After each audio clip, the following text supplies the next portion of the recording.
کیا ہو جاؤں؟ آپ اپنے لیے دعا نہ کریں لیکن حضرت عبد الرحمن ابن عوف کے الفاظ تو دہرائیں.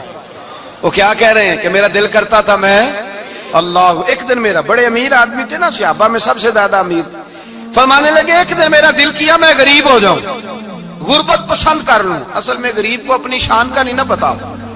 اسے جس دن پتا چل گیا کہ میں غریب کی عظمت کتنی ہے، غریب ہر وقت اپنے آپ کو کوستا ہی رہتا ہے. اور میں اکثر کہتا ہوں کہ یہ بڑے کا قصور نہیں کہ اس نے تجھے چھوٹا جانا ہے، یہ تیرا قصور ہے. تو احساس کمتری میں کیوں مبتلا ہوا؟ تو نے اپنے آپ کو چھوٹا کیوں جانا؟ تو نے اپنے آپ کو کمزور کیوں سمجھا؟ تو نے کیوں سمجھا کہ میں مزدور ہوں تو میری عزت ہی کوئی نہیں، میرا مقام کوئی نہیں؟ کیوں تو نے ایسا سمجھا اپنے لیے؟ حضرت عبد الرحمن، میرے بھائی یاد رکھیں، جب غریب کو پتا چلے میری شان کیا ہے، میرے نبی پاک نے فرمایا میں غریبوں کے بیچ آیا ہوں، میں غریبوں میں رہا ہوں، میرے دائیں بائیں غریب رہتے ہیں، اور قیامت کے دن جب میں جنت میں جاؤں گا تو میرے آگے پیچھے غریب لوگ ہی ہوں گے. میں غریبوں کے ساتھ مل کے جنت میں جاؤں گا. حضرت عبد الرحمن ابن عوف کہتے ہیں ایک دن میرا بھی دل کیا تھا، یہ سب سے امیر تھے صحابہ میں، اور حضور نے فرمایا تو پکا جنتی ہے پر سب سے آخر میں جنت میں جائے گا، اس لیے کہ جتنا مال ہے اتنا حساب بھی تو دینا ہے نا، پکے. حضرت عبد الرحمن ابن عوف کہتے ہیں ایک دیہڑے دل کیا تھا کہ میں ماڑا ہوتا، میں غریب ہوتا، میں غریب ہوتا. یہ دل کیا میرا. کہا کس طرح؟ فرمانے لگے ایک مزدور صحابی تھے، حضرت سعد انصاری نام تھا، وہ حضور سے ملنے آئے. جب انہوں نے ہاتھ ملایا نا نبی پاک سے تو حضور نے ان کا ہاتھ تھام لیا. غریبوں کمال کر دی میرے مصطفیٰ کریم نے.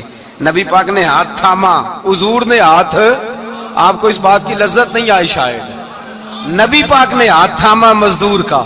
مزدور کہتا میں نے چھڑانا چاہا تو حضور نے پکڑ لیا دبا کے، اور جب تھام لیا تو میں ٹھہر گیا، میں اپنی قسمت پہ ناز کرنے لگا.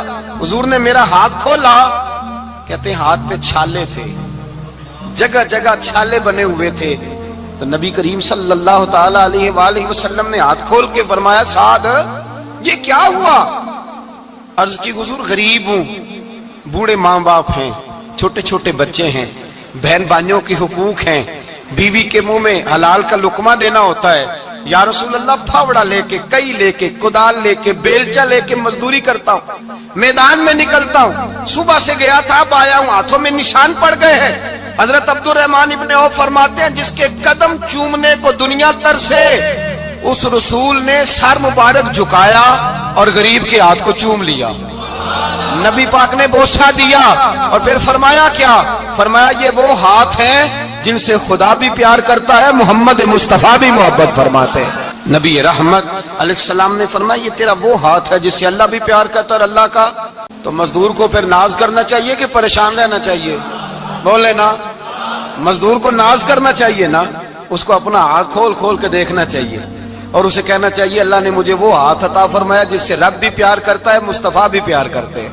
اسے تو اعزاز سمجھنا چاہیے، فضیلت جاننی چاہیے، اسے تو ناز کرنا چاہیے. اللہ تبارک و تعالیٰ نے مجھے یہ اعزاز دیا ہے.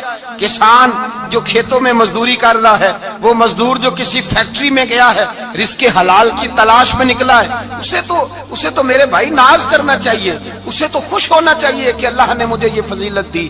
ترستے ہوئے غریب، جان بوجھ کے اپنے آپ کو پریشان رکھتے ہوئے لوگ اگر جان جائیں کہ فضیلت کیا ہے، عظمت کیا ہے، اور پھر غلام کے ساتھ سلوک کیا کرنا ہے. ایک یہودی کا بیٹا نبی پاک کی خدمت کرتا تھا اکثر.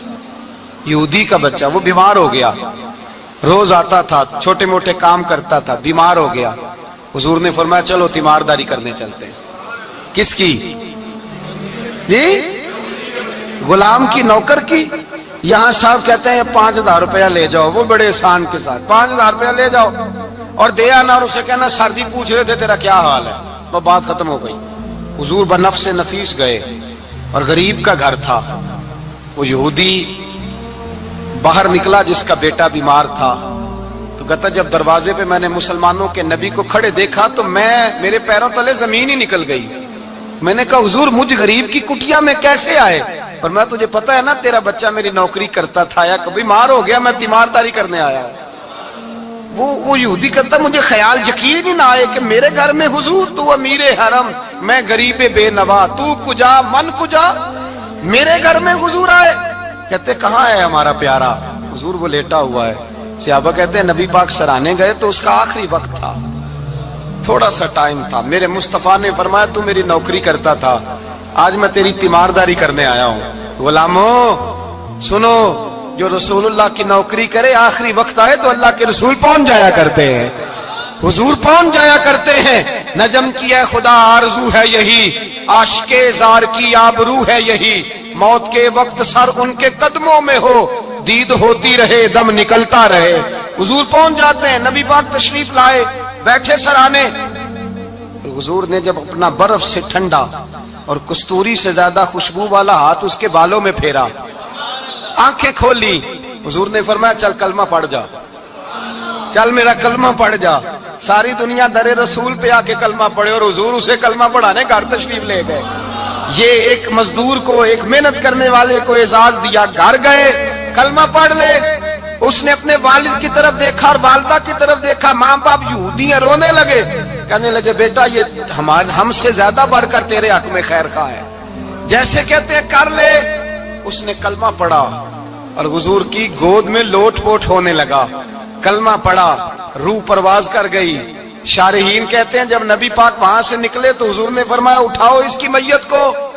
ماں باپ کہنے لگے کہاں لے جانا ہے؟ فرمایا ہم اپنے طریقے کے مطابق غسل کفن کریں گے, اس لیے کہ جو کلمہ پڑھ جائے پھر وہ میرا ہو جایا کرتا ہے, میرا ہو جایا کرتا ہے.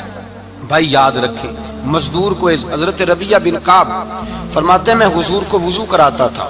رات کا وضو میری ذمہ داری تھی, صرف ایک وضو رات کا. ہمارے ہاں تو 25 سال مزدور مزدوری کر کے چلا جاتا ہے, پر وہ مزدور ہی رہتا ہے, وہ مزدور ہے, اس کا کوئی اعزاز نہیں. کوئی اس کے لیے وہ کہتے ہیں اب بابا جی آپ کو کھانسی زیادہ آتی ہے, اپنے بیٹے کو لگا دیں, کسی اور کی ڈیوٹی لگا دیں, اب آپ کام نہیں کر سکتے. 25 سال نوکری کی, ملا کیا؟ حضرت ربیعہ کہتے ہیں میں وضو کراتا تھا رات کا. میرے نبی پاک نے فرمایا شادی کیوں نہیں کرتا؟ تو میں نے کہا یا رسول اللہ نہ میرے پاس حسن ہے, نہ پیسے ہیں, نہ کوئی کاروبار ہے, مجھے کون رشتہ دے گا؟ میرا روپ بھی نہیں تے میرا رنگ بھی نہیں, میں نے یار مناؤن دا ٹانگ بھی نہیں, کون مجھے رشتہ دے گا؟ کہتے ہیں حضور خاموش ہو گئے. دوسرا دن آیا تو میں وضو کرانے پہنچا تو نبی پاک نے فرمایا شادی کیوں نہیں کرتا؟ کہتے ہیں میں نے کہا حضور کون رشتہ دے گا؟ وہی 3 باتیں دہرائیں, نہ پیسے ہیں, نہ حسن ہے, نہ کوئی کاروبار ہے, نہ مکان ہے. فرمایا حضور نے تیسرے دن پھر کہا. جب دوسرا دن ہوا نا تو حضور نے کہا, حضور خاموش ہوئے میرے جواب پر. میں نے کہا یار کتنا بیوقوف ہوں, حضور روز پوچھتے ہیں اور میں جواب ہی نہیں دیتا. کہتے ہیں تیسرے دن میں نے ارادہ کیا آج نبی پاک پوچھیں گے تو میں کہوں گا حضور جیسے دل کرتا ویسے ہی کرا دیں. کہتے ہیں تیسرے دن میں گیا, سارا وضو کرا لیا, پر نبی پاک نے پوچھا ہی نہیں. میں ارادہ کر کے گیا تھا کہ آج پوچھیں گے تو بتا دوں گا, حضور نے پوچھا ہی نہیں. فرماتے ہیں وضو مکمل ہو گیا, میں دروازے تک چلا گیا تو مصطفیٰ نے آواز دی. فرمایا واپس پلٹنا, میں پلٹا تو حضور نے فرمایا تو شادی کیوں نہیں کرتا؟ کہتے ہیں میں کھل کے مسکرایا. میں نے کہا محبوب تیرے کرم پہ قربان جاؤں, کیا انداز محبت ہے, حضور مہربانی کریں کرا دیں. فرمایا فلاں سردار کے پاس جا, ایک وضو کراتے ہیں, اور اعزاز حضور نے کتنا دیا, جا سردار کے پاس اور اسے جا کے کہہ کہ اللہ کے رسول فرماتے اپنی بیٹی کا نکاح تیرے ساتھ کر دے. فرماتے میں گیا, ماں باپ کو بڑی فکر ہوتی ہے بیٹیوں کی. وہ کہنے لگا میں شام کو خود نبی پاک کی بارگاہ میں آؤں گا. کہتے میں باہر نکلنے لگا تو وہ بچی پردے کی اوٹ سے بولی, کہنے لگی غلام ٹھہر جا, ابا جی آپ کو میری فکر ہے, اماں جی میری فکر ہے, میری فکر نہ کریں اور یہ نہ دیکھیں آیا کون ہے, یہ دیکھیں بھیجا کس نے ہے.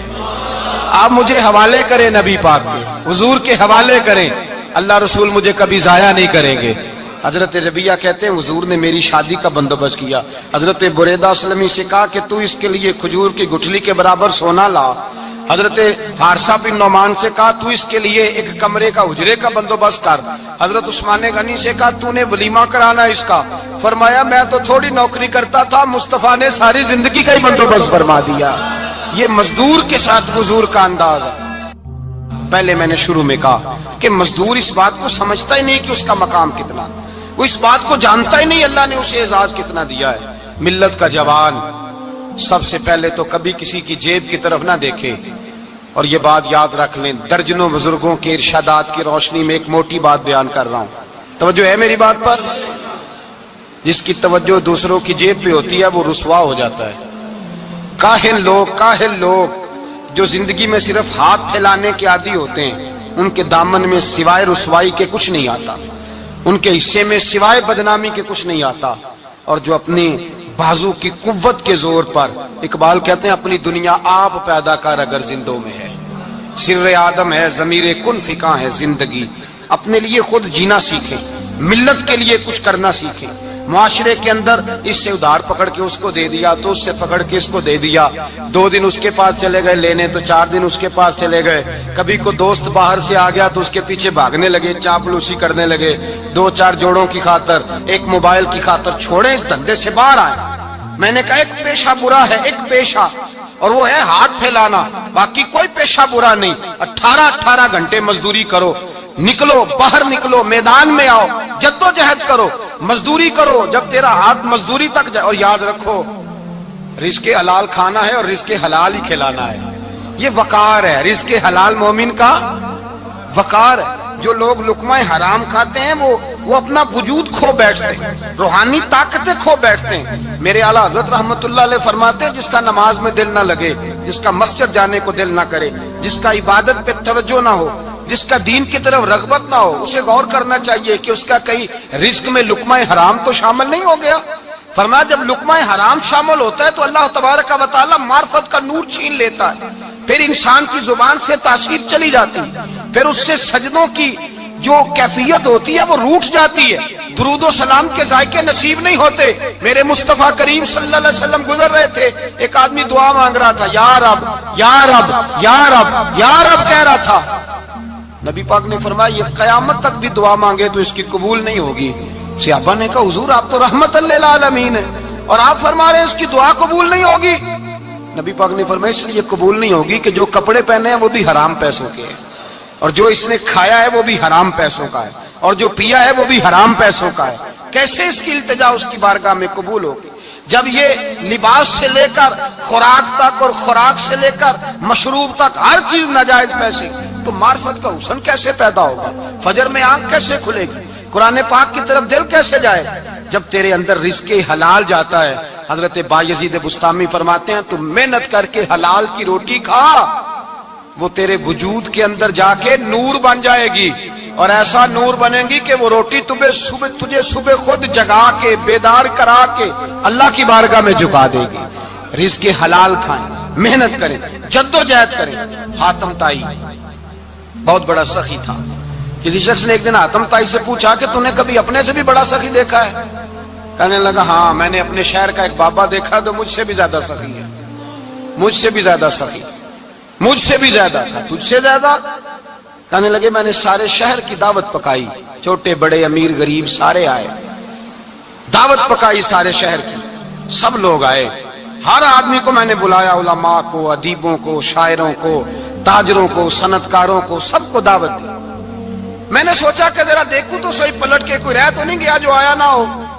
چہرے پہ میں نے نقاب ڈالا اور میں باہر نکلا، ایک ضعیف بزرگ لکڑ آ رہا، جنگل میں لکڑیاں کاٹ رہا ہے۔ میں اس کے پاس گیا تو میں نے کہا بابا تجھے نہیں پتا آج حاتم طائی کی دعوت ہے، تو نہیں گیا؟ کہنے لگا بیٹا مجھے خبر آئی تھی، اطلاع ملی تھی پر میں نہیں گیا۔ تو کیوں نہیں گیا؟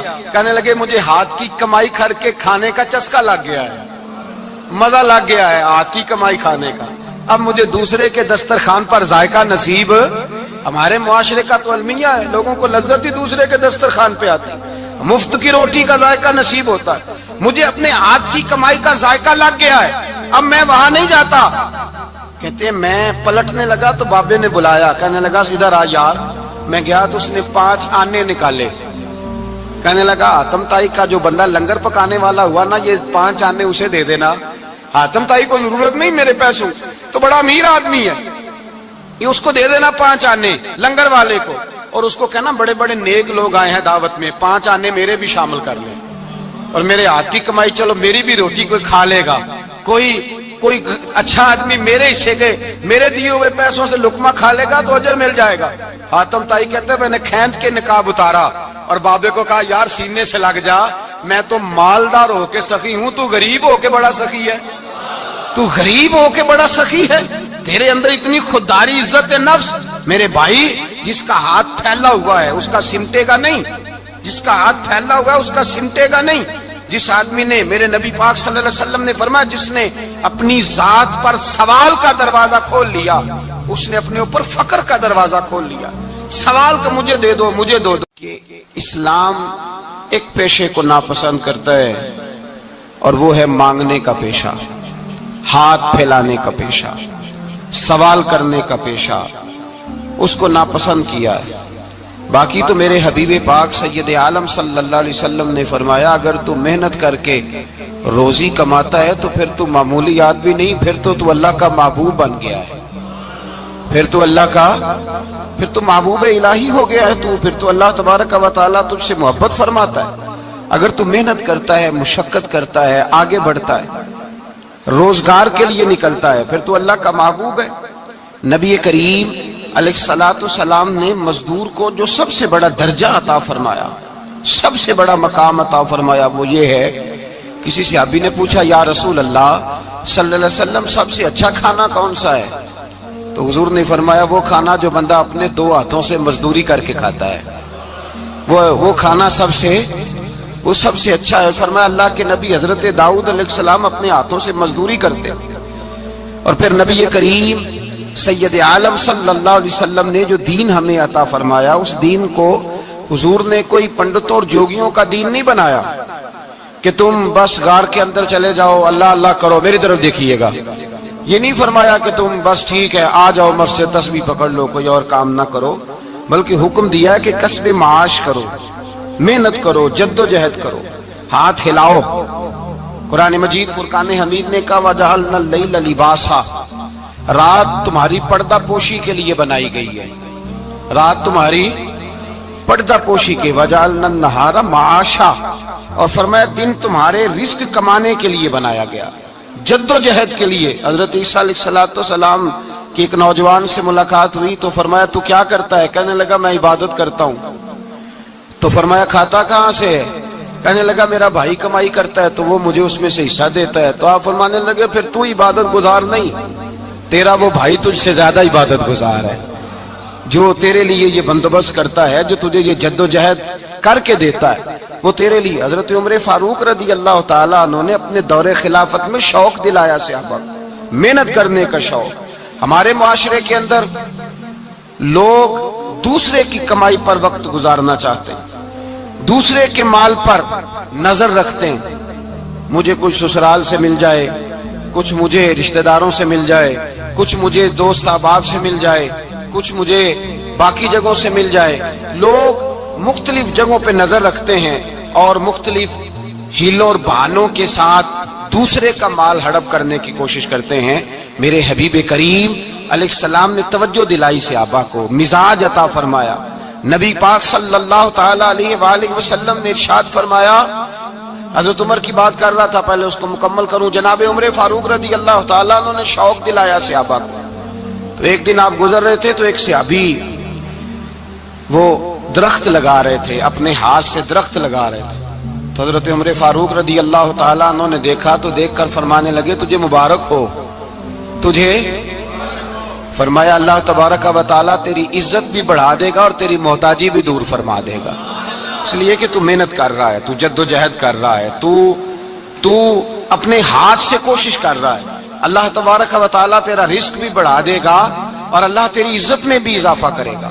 نبی کریم علیہ السلام نے فرمایا عدل کرنے والے بادشاہ کے ساتھ جو آدمی جہاد کے لیے نکلے اس کا دین میں سب سے بڑا درجہ ہے، عدل کرنے والے حکمران کے ساتھ جو جہاد کے لیے نکلے اس کا سب سے بڑا درجہ ہے۔ فرمایا میرا وہ غلام جو صبح سے لے کر شام تک ایک دن رزق حلال کے لیے محنت کرتا ہے، فرمایا ایک پورا سال عدل کرنے والے بادشاہ کے ساتھ جہاد کرنے سے اللہ ایک دیہڑی لگانے والے مزدور کو زیادہ ثواب عطا فرمائے گا، اللہ اسے زیادہ اجر دے گا، اس لیے کہ وہ جد و جہد کر رہا ہے، وہ کوشش کر رہا ہے، میدان عمل میں نکلا ہوا ہے۔ مزدور کو ایک تو کاہلی بڑی ہے، ہر چوتھا نوجوان جس کو ہم دیکھتے ہیں اس کو پوچھتے ہیں تو کیا کرتا ہے، کہتا کاغذ جمع کرائے باہر جانے کے لیے، تو سالوں بیت گئے، بس وہ نہ کاغذ نکلے نہ صاحب باہر گئے، بھائی کوئی کام کر لیں تو کہتے ہیں میرے ابا جی کو 2-4 کروڑ روپیہ دے دیں گے تو کچھ کر لیں گے،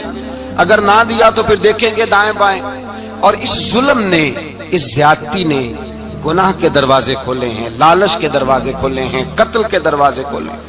اس گناہ نے رشتے ناتے توڑ ڈالے، لوگ کسی کی ذات سے تو پیار کر ہی نہیں رہے، جیب سے محبت ہو رہی ہے۔ لوگ دیکھتے ہیں کہ کون سا ایسا طریقہ اختیار کروں کہ بغیر کمائی کے میرے ہاتھ پیسے آئیں۔ اور خدا کے بندو یاد رکھو، اللہ تبارک و تعالیٰ فرماتے ہیں دنیا تجھے کیا دے سکتی ہے، لوگ تو محتاج ہیں، تو محنت کر اور توجہ میری بارگاہ کی طرف رکھ۔ حضرت عمر فاروق فرماتے ہیں مصطفیٰ کریم صلی اللہ علیہ وسلم نے فرمایا جو توجہ اللہ کی جانب رکھے اور کوشش کے لیے نکل کھڑا ہو، اس طرح پرندہ سویرے بھوکا جاتا ہے، شام کو پیٹ بھر کے آتا ہے، اللہ اس بندے کو بھی پیٹ بھر کے روزی عطا فرمائے گا۔ حضرت حسن بصری رحمت اللہ علیہ تشریف فرماتے تو ایک نوجوان آیا، اس نوجوان نے کہا حضرت آج کے بعد میں نے فکر نہیں کرنی کام کاج کی، میں نے نہیں کوئی بھی توجہ کرنی کمانا کیسے ہے کھانا کیسے ہے، میری فکریں دور ہو گئیں۔ فرمایا کیا ہوا؟ کہنے لگا میں آج جنگل میں مزدوری ڈھونڈنے گیا تھا تو میں نے ایک عجیب انداز دیکھا ہے، ایک شیر نے شکار کیا، اس نے کچھ خود کھایا، کچھ اس نے بانٹا، کچھ تھوڑا سا شکار لے کے وہ گیا۔ پہاڑ کی چوٹی پر ایک لومڑی بیٹھی تھی، وہ لومڑی دونوں ٹانگوں سے معذور بھی تھی، آنکھوں سے اندھی بھی تھی۔ اس شیر نے جا کے اس کے منہ کے اندر وہ شکار ڈالا ہے اور لومڑی نے کھایا ہے۔ کہنے لگا جو رب اندھی اور لنگڑی لومڑی کو پہاڑ پر رزق دے سکتا ہے مجھے بھی دے دے گا، میں نے کوئی کام نہیں کرنا۔ تو حضرت حسن بصری رحمت اللہ علیہ فرمانے لگے کتنی چیزیں دیکھی تو نے، ایک شیر اور ایک لومڑی۔ فرمانے لگے تو نے لومڑی بننے کا پروگرام بنایا، شیر بننے کا کیوں نہیں بنایا؟ تو شیر بننا، خود بھی کھا دوسروں کو بھی کھلا، تو نے لومڑی بننے کا پروگرام بنایا ہے۔ مزدوروں، گویا حضرت حسن بصری فرما رہے ہیں کہ مزدور لومڑی نہیں ہوتا، مزدور تو شیر ہوتا ہے، مزدور تو یہ تو شیر ہوتا ہے، شیر۔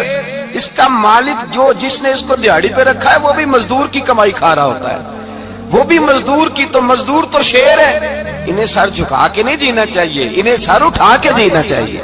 یہ تو بڑے قیمتی وجود کے لوگ ہیں جو مزدوری کرنے نکلتے ہیں، ان کے کچھ حقوق ہیں، کچھ حقوق۔ ہمارے حکمران بھی حقوق کا تعین کرتے ہیں، کہتے ہیں 15,000 سے زیادہ، یہ جو بجٹ آیا ہے نا اس میں 15,000 سے زیادہ، کہتے ہیں مزدور کی تنخواہ 15,000 ہونی چاہیے۔ کتنی جی؟ 15,000 سے کون سا گھر چلتا ہے؟ ویسے مولویوں کی بھی اتنی ہے، اور میرے خیال ہے کم مولویوں کی 15,000 ہے، 10 کے قریب ہی ہے، اور اس کو بھی کہتے ہیں کہ تو بڑا کھاتا ہے، ارادہ ہے عید کے بعد تجھے چھٹی کرا دی جائے، بڑے خرچے ہیں تیرے مولوی۔ 15,000 روپیہ تنخواہ مزدور کی، گزارا ہوتا ہے؟ آؤ میں تمہیں وہ اس بارگاہ پہ لے جاؤں جس نے سب کو شانیں عطا فرمائی ہے۔ حضرت ابوبکر صدیق رضی اللہ تعالیٰ عنہ خلیفۃ المسلمین بنے، خلیفہ بنے تو سویرے جس رات خلیفہ بنے سویرے سر پہ ٹوکری رکھی، منڈی کی طرف جا رہے ہیں۔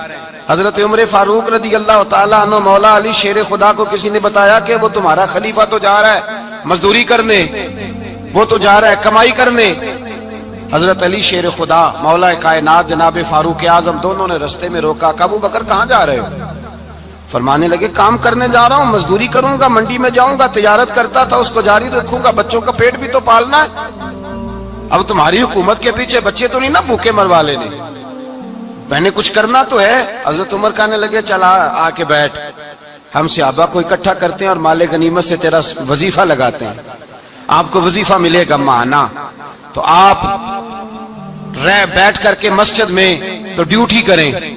بیٹھ گئے، مشاورت ہوئی تو حضرت ابوبکر صدیق رضی اللہ تعالیٰ پوچھنے لگے جناب بتلائیے آپ کا کتنا وظیفہ لگایا جائے؟ تو حضرت ابوبکر صدیق فرمانے لگے اتنا لگا دو جتنی ایک مزدور کی تنخواہ ہوتی ہے۔ تو ایک صحابی بول کے بڑے میٹھے اور دھیمے لہجے میں کہنے لگے ابو بکر اگر تیرا گزارا نہ ہوا تو، اگر تیرا گزارا نہ ہوا تو حضرت ابوبکر صدیق فرمانے لگے اگر میرا گزارا نہ ہوا تو میں مزدوروں کی تنخواہوں میں اضافہ کر دوں گا، اگر مزدوروں کے گھر جلنے لگیں گے تو میرا بھی چلے گا، میں ان کی تنخواہیں بڑھاؤں گا صرف اپنی۔ تو مزدور کے حقوق کا تعین کیا۔ سب سے پہلے تو میرے نبی پاک علیہ السلام نے منع فرمایا، فرمایا جس کو مزدوری پر رکھو پہلے اس کے ساتھ اجرت طے کرو، حضور صلی اللہ علیہ وسلم نے فرمایا جب تک اجرت واضح نہ ہو جاؤ کسی کو کام پر، جب تک اجرت واضح نہ ہو جائے، مکمل نہ ہو جائے کہ کیا دینا ہے، طے کریں۔ کیا لوگے جو جناب دے دیں گے لے لوں گا، شریعت اس کو پسند نہیں کرتی، محبوب نہیں رکھتی۔ پہلے اس کے ساتھ پہلا حق مزدور کو یہ دیا کہ اس کی اجرت پہلے، بولیے اجرت پہلے اجرت طے ہوگی، یہ پہلا حق ہے۔ اور مزدور کا دوسرا حق کیا بیان کیا میرے نبی پاک نے؟ فرمایا جب، اور یہ ایسی اعلیٰ بات ہے کہ جتنے حقوق لکھنے والے ہیں نا، جتنے بین الاقوامی سطح پر انسانی حقوق کا چارٹر بنانے والے ہیں، وہ کہتے ہیں کہ یہ ایسا نقطہ حضور نے بیان کر دیا ہے کہ اس سے آگے کو بڑھ ہی نہیں سکتا، یہ ایسی بات ہے کہ جس کی شرح بھی کوئی نہیں کر سکتا۔ میرے حبیب کریم علیہ الصلوۃ والسلام نے فرمایا پہلے طے کرو، اور کیا خوبصورت لفظ ہے، قانون بنا دیا۔ فرمایا جب مزدور مزدوری کر لے تو اس کا پسینہ خشک ہونے سے پہلے اسے ادا کر دینا، اس کا پسینہ خشک ہونے سے پہلے اسے اس کی مزدوری دے دو۔ بیچارے نے محنت کی ہے، اپنے گھر جائے، یہ نہیں کہ اس نے مزدوری کیا تو تم نے کہا نہیں ادھر سے پینٹ صحیح نہیں ہوا، یہ تو لے جا 2000 اور پھر میں تیرا حساب کروں گا، ابھی ذرا میں چیک کرا لوں 2-4 لوگوں کو بلا کر کے، وہ فلاں جگہ سے نا ایک کونا خالی رہ گیا۔ اللہ سے ڈرنا چاہیے، اللہ سے ڈرنا چاہیے۔ اگر اللہ تبارک و تعالیٰ نے 2-1 آدمیوں کو ملازم آپ کا بنا دیا ہے تو پھر خیال ہونا چاہیے۔ ایک صحابی اپنے خادم غلام کو مار رہے تھے تو میرے نبی پاک تشریف لائے، فرمایا کیوں اسے مار رہا ہے؟ حضور غلطیاں بڑی کرتا ہے۔ تو نبی پاک نے فرمایا جتنا تجھے اس پر اختیار ہے نا، اس سے کہیں بڑھ کر میرے رب کو تیرے اوپر بڑا اختیار ہے۔ کہا حضور یہ بڑی غلطی کرتا ہے، میں آخر کتنا معاف کروں؟ تو حضور نے فرمایا اتنا معاف کر جتنا میرا رب تجھے معاف فرماتا ہے۔ پتہ ہے تیری صبح سے لے کر شام تک کتنی کوتاہیاں ہیں، درگزر کا حکم دیا۔ پہلا حق یہ دیا مزدوری طے کرو، دوسرا حق یہ دیا پسینہ خشک ہونے سے پہلے ادا کرو، تیسرا حق یہ دیا کہ اس سے درگزر کرو، غلطی ہو جائے تو درگزر کرو۔ تو یا رسول اللہ مزدوری کتنی دیں؟ میرے نبی پاک بخاری مسلم حضور سید عالم صلی اللہ علیہ وسلم نے فرمایا مزدور کا حق بیان کیا نبی پاک نے، اور ایک بات ارشاد فرمائی تو اس کے اندر کئی پہلو، ایک حدیث میں کئی پہلو بیان فرمائے۔ حبیب پاک نے فرمایا جیسا تم کھاتے ہو ویسا ہی اسے کھلانا۔ کوئی نہیں، آپ شاید سو رہے ہیں کچھ حضرات، جیسا خود کھاتے ہو ویسا ہی، بھئی بس ختم ہو گئی بات۔ اتنی بڑی بات کر دی سرکار نے۔ کبھی دیکھا ہے آپ نے کہ مزدور کو ایسے کھلایا جا رہا ہو جیسا مالی کھا رہے ہیں؟ حضور نے فرمایا بھئی مزدوروں کا حق یہ ہے کہ جیسا تم نے کھانا ہے ویسا اسے کھلانا ہے، اور فرمایا جیسا تم نے پہننا ہے ویسا اسے پہنانا ہے۔ اور پھر میرے حبیب کریم علیہ الصلوۃ والسلام نے ارشاد فرمایا اس کی ہمت سے بڑھ کر تم اس پر بوجھ نہیں ڈال سکتے، جتنا کام وہ کر نہیں سکتا اتنا تم اسے دے نہیں سکتے۔ اور فرمایا اگر اتنا کام دینا ہے جو اس کی ہمت سے زیادہ ہے تو میں اس کے مالک کو کہتا ہوں وہ بھی اٹھ کے مزدور کے ساتھ کام پہ لگ جائے، اٹھے اس کے ساتھ کام میں شریک ہو جائے۔ مزدوری کا بھی تعین فرمایا، اور پھر اس کو کام کس مقدار کا دینا ہے، مزدور کو کس قدر زیادہ اس پر بوجھ ڈالا جائے گا، یہ بھی مصطفیٰ کریم نے بیان فرمایا۔ فرمایا جو لا یکلف اللہ نفسا الا وسعها، اللہ بھی تم پر وہ بوجھ نہیں ڈالتا جو تم اٹھا نہیں سکتے، تو کسی مزدور کو تم ایسا کام نہیں بتاؤ گے۔ حضرت عثمان غنی رضی اللہ تعالیٰ عنہ ایک دن حضرت عمر فاروق سے کہنے لگے عمر بس کر دے یار، تیرے بعد بھی تو لوگوں نے خلیفہ بننا ہے، کیسے کو تیرے رستے پہ چلے گا؟ تو حضرت عثمان غنی سے جناب عمر کہنے لگے کیا ہو گیا؟ آپ فرمانے لگے کل میں دیکھ رہا تھا کہ لوگ باغ میں مزدوری کر رہے تھے اور آپ امیر المومنین ہو کے ان کا ہاتھ بٹا رہے تھے، ہاتھ بٹا رہے تھے۔ تو حضرت عمر کہنے لگے بوڑھے تھے، بیمار تھے، مزدوری کر رہے تھے تو پسینہ بہ رہا تھا، کیا ہو گیا اگر تھوڑا سا میں نے ساتھ دے دیا؟ حضرت جناب سیدنا فاروق اعظم یہ لفظ کہتے ہوئے رو پڑے۔ آپ فرمانے لگے میں کسی بادشاہ کا شہزادہ نہیں، میں بھی اسی باپ کا بیٹا ہوں جو اونٹ چرا کے گزارا کیا کرتا تھا۔ میں نے آگے بڑھ کے لوگ حیثیت بھول جاتے ہیں، اپنی حیثیت بھول جاتے ہیں۔ اللہ تبارک و تعالیٰ جب کچھ عطا کرتا ہے ان کا رویہ اپنے ماتحتوں کے ساتھ اتنا سخت اور جابرانہ آمرانہ ہو جاتا ہے، اس قدر زیادہ ان کے لب و لہجے میں کڑواہٹ آ جاتی ہے، اس قدر زیادہ ان کی طبیعتوں کے اندر سختی اور غرور بھر جاتا ہے کہ وہ احساس ہی نہیں کرتے کہ جو سامنے بیٹھا ہے وہ بڑا ایک دکھی انسان ہے اور وہ تکلیف میں ہے، وہ آزمائش میں اپنے آپ کو مبتلا سمجھ رہا ہے۔ حضرت ابو ذر غفاری رضی اللہ تعالیٰ عنہ فرماتے ہیں میں اپنے ماتحتوں کے حق میں بڑا سخت تھا، سخت تھی میری طبیعت، میرے غلاموں کی جرت ہی نہیں تھی کہ وہ میرے سامنے گفتگو کر سکیں اور ٹھہر بھی سکیں،